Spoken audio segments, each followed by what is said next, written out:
оё мехоҳӣ риши худро зиёд намоӣ, ё мехоҳӣ мӯи сар аз рехтан монад, ё мехоҳӣ доғҳои сафеди баданро нест намоӣ ва ё мехоҳӣ худро фарбе ё хароб кунӣ, пас ба шумо софсавдоро тавсия медиҳем. ва ё шахсоне мехоҳанд ҳиҷома кунанд, ё равғани тозаи сиёҳдонаро дастрас кунанд ва ё капсулаи алҳадая ба софсавдо муроҷиат намоед. доруҳо доставка низ карда мешаванд. рақамҳо дар рӯи экран. аз номи юристиҷаи муроҷиат кунед, тахфиф дорад. бо софсавдо бошед. офиси софсавдо дар Питер ва Москва.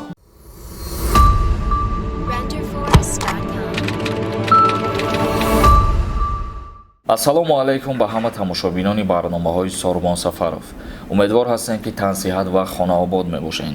имрӯза навори мо оиди парвозҳое ки аз ҷумҳурии Тоҷикистон ба Федератсияи Россия аз шаҳри Хуҷанд ва аз шаҳри Душанбе муқаррар кардагӣ ҳастанд. парвозҳои чартери бигем агар хато намекунем, вале мутаассифона тӯли як ҳафтаи охир мешавад ки парвозҳо ба анҷом нарасидаистанд, яъне шаҳрвандора мусофирора ба Федератсияи Россия интиқол надода истоданд ва дар иҷа баҳсҳои зиёд ба вуҷуд омадагӣ ҳастай.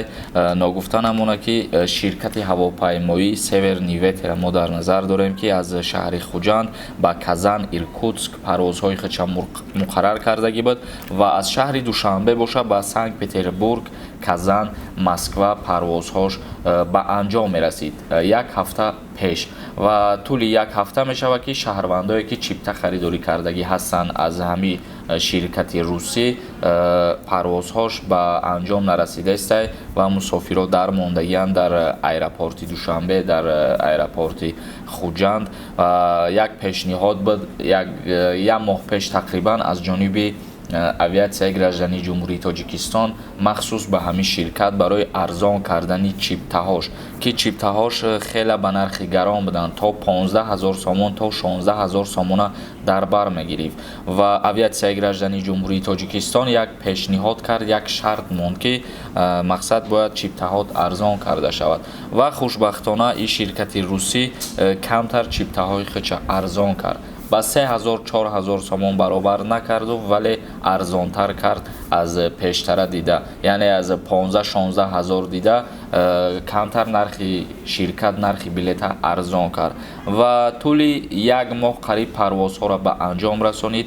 як ҳафтаи охир боша баҳсҳои зиёд ба вуҷуд омадагии оиди ҳамин ширкати русӣ ва дар иҷаи як саволи дигар ба миён меояд ва саволам пешниҳод шудагӣ ҳаст ки оё ин ширкат парвозҳои худша баста мекунад аз сари нав ё ин ки не. ва боз саволи дигар ҳамияе ки мақсад шахсиятҳое ки чипта харидорӣ кардагӣ ҳастанд, чиптаҳои ин шахсиятҳо чӣ мешавад?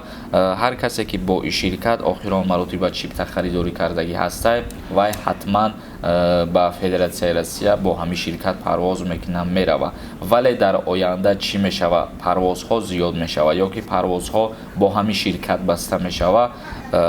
ҳоло маълум нестай дар ин бора ягон чӣ ва агар ягон ахбороти дигар оиди махсусан ҳамин ширкат шид, мо ҳатман пешниҳоди шумо мегардонем. ва ногуфта намонад ки ин суханҳое ки мо қайд намудем ба дигар ширкатҳо ягон тааллуқ надоранд, яъне ба Ютер ё ки Сомон Эр алоқамандӣ надоранд. ширкатҳои Сомон Эр ва Ютер ба мисли пештара парвозҳои худшона ба анҷом расонидаистанд. тамошобинони азиз, як камтарак ахборот буд оиди ширкати ҳавопаймоии Северни Ветер ки аз ҷумҳурии Тоҷикистон ба Федератсияи Россия парвозҳоша ба анҷом мерасонид. мо ба чени дастрас намудаи худмон ахборота пешниҳоди шумо гардонидем ва акнун мегзарем ба қисми ахбороти дигар. Владимир Путин раиси ҷумҳури Федератсияи Россия омӯзиши забони русӣ дар Тоҷикистонро нокифоя хондааст. расонаҳои расмии Русия навиштанд Владимир Путин рӯзи 13 май дар ҷаласаи кабинаи кишварияш гуфтааст омӯхтани забони русӣ бояд дар Тоҷикистон тақвият дода шавад ва инчунин президенти Федератсияи Россия дар ҳамин ҷаласае ки 13 майда баргузор гардидагӣ буд нокифоя хонд омӯзиши забони русиро дар ҷумҳурии Тоҷикистон ва дастур дод ки дар ҷумҳурии Тоҷикистон омӯзиши забони русӣ ҷиддитар шавад ва инчунин як осонии дигар баҳри шаҳрвандои ҷумҳурии Тоҷикистон гуфт, яъне ҳар шахсияте ки омӯзиши забони забони русиро хуб мекунад, хуб забони русиро меомӯзад, ба ӯ шахсият дар ҳолати гирифтани шаҳрвандии Русия якчанд осониҳо пешниҳод карда мешавад. Яъне шахсиятҳое ки дар ҷумҳурии Тоҷикистон забони русиро хуб медонанд ва мехоҳанд ки шаҳрвандии Россияро дастрас кунанд, дар ҳолати ҳуҷҷатсупоришон барои донистани забони русӣ бо дастгиришон мекунанд.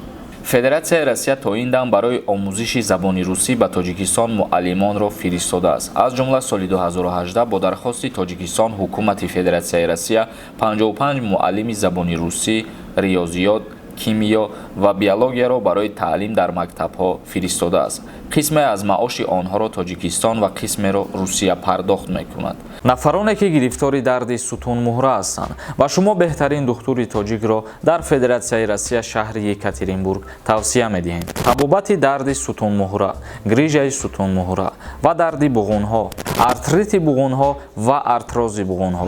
Табобат бо гиёҳҳои шифобахш гузаронида мешавад. Барои маълумоти пурра ба рақамҳои рӯи экран дар тамос бошед. Ва инчунин гуфтан мумкин аст ки забони русӣ дар ҷумҳурии Тоҷикистон айни замон мувофиқи қонун мақоми давлатӣ надорад ва танҳо барои муоширати байни миллатҳо эътироф мешавад ва истифода бурда мешавад. Тамошобинони азиз, видеомона ҷамъбаст мекунем.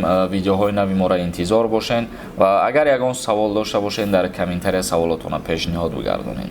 Худованд ҳамаи мо шуморо нигаҳбон бошад то барномаҳои дигар.